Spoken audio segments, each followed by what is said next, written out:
Centrafrique. Une radio privée de propagande politique peut-elle légitimement se substituer à la justice républicaine? Bangui, le 15 août 2026, CNC.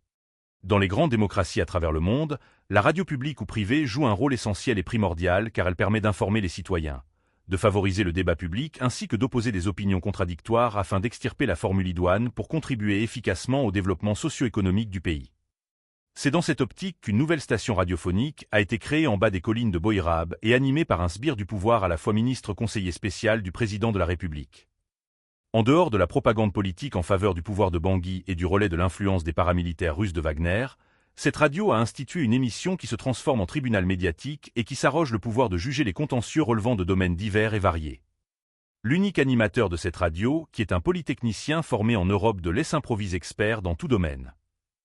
Ainsi, lors des émissions, il intimide, menace, influence avec son rang de ministre conseiller, humilie en direct ses invités, diffuse l'âge, les numéros de téléphone des mis en cause, drague des femmes ou pose des questions sur la sexualité des invités, des débordements de langage et parfois il remet en cause des documents ou décisions de justice. Les affaires qui sont traitées en plusieurs jours voire des mois après enquête devant les tribunaux sont traitées en moins d'une heure à l'antenne de cette radio sous le regard impuissant du Haut Conseil de communication qui est l'organe régulateur des médias publics et privés en Centrafrique. La Centrafrique se retrouve ainsi sans le vouloir en face d'un tribunal médiatique hybride qui traite des contentieux liés à tous les domaines du droit, c'est-à-dire le contentieux pénal, foncier, commercial, administratif, social, etc. À ce stade de dérapage, il apparaît important de faire une dichotomie entre les deux notions, c'est-à-dire la radio et la justice. La justice républicaine se fonde sur plusieurs principes, à savoir l'indépendance, l'équité, l'égalité, la présomption d'innocence, le principe du contradictoire, le respect du droit de la défense, le respect des libertés et droits fondamentaux ainsi que les respects des règles procédurales. Elle procède à l'examen des faits en diligentant une enquête de police si nécessaire et applique les règles préétablies avec une éventualité pour les parties de faire appel de la décision. Tandis que la radio ne possède pas les prérogatives précitées. Dans sa mission principale, la radio informe, commente ou critique les décisions, procède à des investigations, questionne le pouvoir sur la gestion de la chose publique, révèle des scandales politiques ou financiers, etc. Mais ne peut se substituer à une juridiction pour régler des contentieux. Elle ne dispose d'aucun fondement constitutionnel pour exercer le pouvoir judiciaire. La liberté d'expression reconnue aux médias ne peut empiéter sur le domaine réservé aux institutions judiciaires, c'est-à-dire qu'un micro ne peut se transformer en tribunal.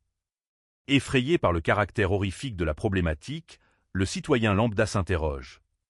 1. Une radio privée de propagande politique peut-elle s'arroger le droit de rendre la justice en lieu et place des tribunaux? 2. En tenant compte de la diversité culturelle de notre société, l'animateur de cette radio a-t-il les compétences juridiques nécessaires pour trancher des litiges fonciers aussi sensibles et complexes?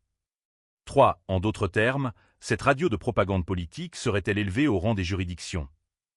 4. À quel moment l'animateur de cette radio est-il ministre conseiller spécial du président de la République et à quel moment il est journaliste ou professionnel de médias? 5. Enfin, qu'en pense le Haut Conseil de la communication et les autorités établies de la République? En tout état de cause et en plus de sa mission traditionnelle, lorsqu'une radio se transforme en organe de propagande partisane et surtout se substitue à une juridiction, il y a un réel danger pour l'équilibre des institutions républicaines ainsi qu'à la notion de séparation de pouvoir.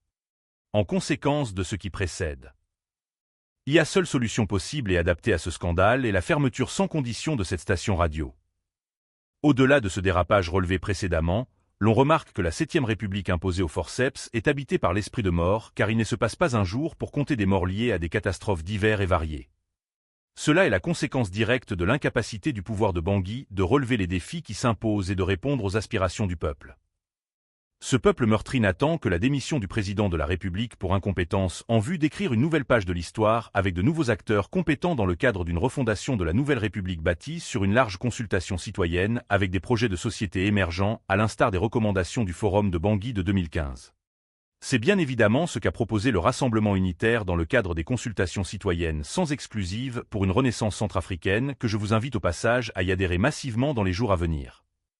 Pour finir, nous vous rappelons que dans les grandes nations de démocratie, on ne gère pas un peuple sans lui rendre des comptes, en l'informant sur ce qu'on fait et en lui expliquant la méthode utilisée pour le gérer ainsi que les résultats escomptés. S'inscrivant dans cette suite logique et au nom du droit à l'information, donnez des explications fiables, détaillées, crédibles.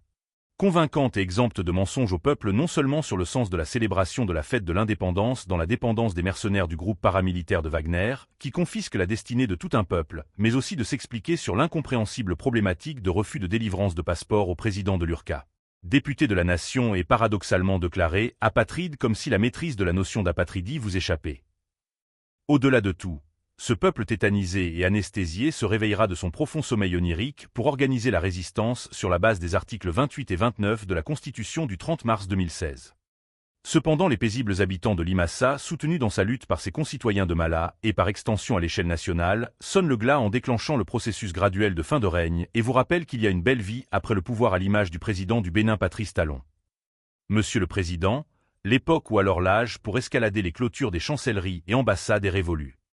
Démissionner avec raison et honneur avant d'être contraint par la force car l'exil de nos jours est une prison dorée certes, mais son essence est la souffrance. Mais attention!